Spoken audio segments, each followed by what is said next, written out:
నేటి మనుగడ కోటి అలలుగా పొంగు వరదల వేగాన పడిలేచు అలలకు తీపి కలలకు లేని అలసట నీకేలా.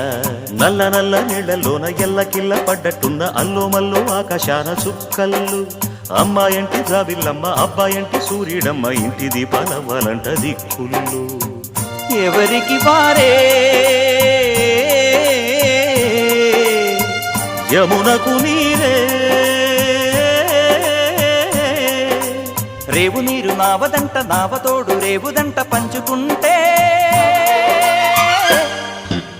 గోరువంక వాలగానే గోపురానికి స్వరాల గణగణ గంటలే మోగనేలా. గోపబాలుడొచ్చినాక గోకులానికి పెదాల కిలకిలా పువ్వులే